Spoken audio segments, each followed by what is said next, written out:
Alrighty guys, welcome back to another LEGO set review from BrickByBrick, and today we have set number 79106. This is the LEGO Lone Ranger Cavalry Builder set, and this set retailed for $12.99 with 69 pieces and 4 minifigures back in 2013 when it was available as just part of the standard Lone Ranger range of sets.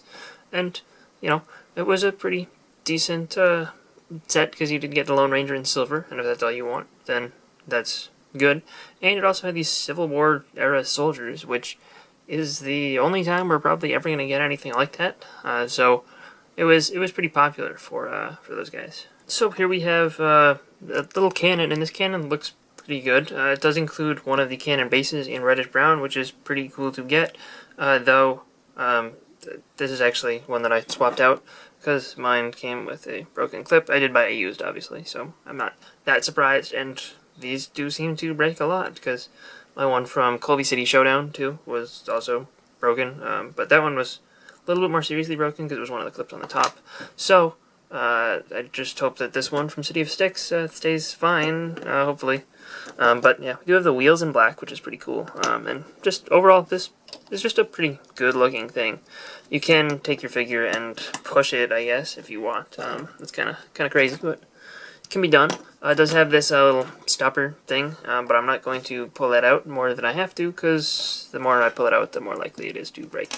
But the cannon can be shot, and that we can do perfectly fine. Just by pulling this thing on the back and shooting it off, it just shoots 1x1 round bricks, and you get a little tiny side build of just a 2x2 plate with 4 of those on it to use as extra ammo. And the rest of the build is this little barricade thing, and a little campfire, and the campfire just has some flames and, you know, has a little pan on it, and a chicken wing, and that's cool, I guess.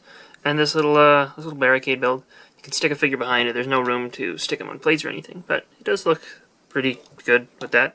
And you can change the angle of this however you'd like. It looks a little weird when you put it too far apart, but you can sort of make it a little bit of an angle without it looking too bad, especially from a slight side view. Like even that doesn't look too bad, but you know, I guess if you want it to be a solid wall, just leave it as a solid wall. And then we do have this flag here, which I guess you could take that piece and use it as an extra cannon ammo, and, you know, just put the flag in someone's hand.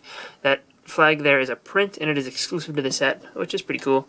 And you can just see it's just attached with a hinge plate, and yeah, looks pretty reasonably good. I guess you can get probably maybe not all 3 of them, but you can get at least 2 of them hiding behind the wall. If you don't know how silver works, silver is one of the more modern style of horses, and has a cool print that goes around the front of the head as well.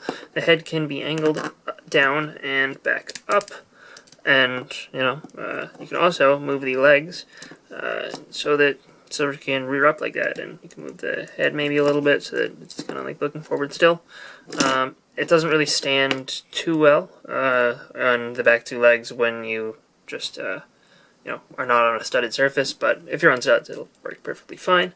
And you have a saddle here, which allows you to fit a minifigure. You can remove the saddle and replace it with a 1x2 brick and a 1x2 plate, and you just stick the figure inside, and it looks pretty good. And there are accessory clips on either side of the saddle, so you could clip Lone Ranger's pistols in there if you wanted to.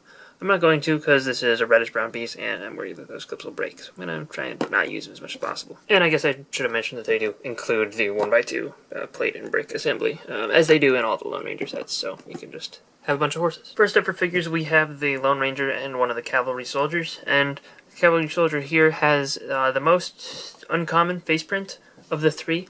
It was introduced for the Lone Ranger line and does appear in one of the other sets on one of the Cavendish gang members that has a bandana that covers it. So I actually was kind of surprised to see that this was a new print, and also used in the other set as well. They do all have this Star Wars Imperial Officer hat in dark blue, which is a new color and exclusive to the set for that piece. Lone Ranger is the same as all the other Lone Ranger minifigures. Both of these figures have the Lone Ranger pistols, gunmetal gray for the Cavalry soldier, and then the traditional ones for the Lone Ranger himself. And I'll remove this guy's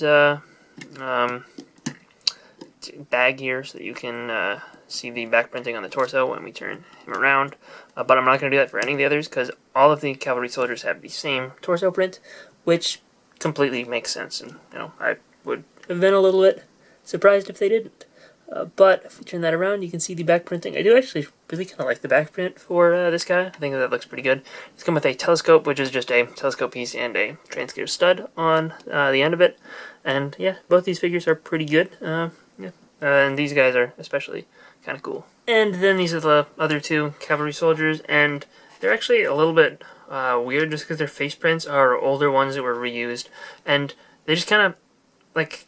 The Lone Ranger was, well, I guess Pirates of the Caribbean too, and the Lone Ranger were some of the sets that started to introduce some of the more modern facial print styling. Like especially if you compare it to this guy over here, the face print just looks a lot more modern than both of these ones.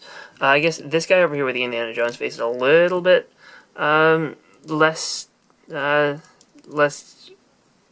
older looking, but I don't know, just the art style of the prints are just a little bit different here and sort of even clash with just the torsos. Like, I think from 2009, which this face was introduced in 2009 in two of the Crystal Skull sets, actually I think one Temple of Doom set and one Crystal Skull, but whatever, basically 2009.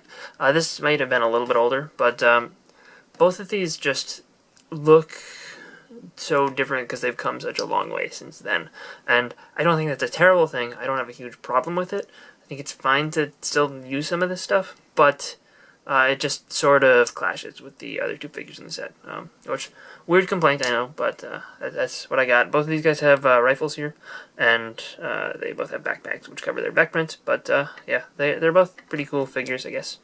That's what they look like with the hat. Obviously, they don't have alternate expressions because their hat does not cover the back of their head.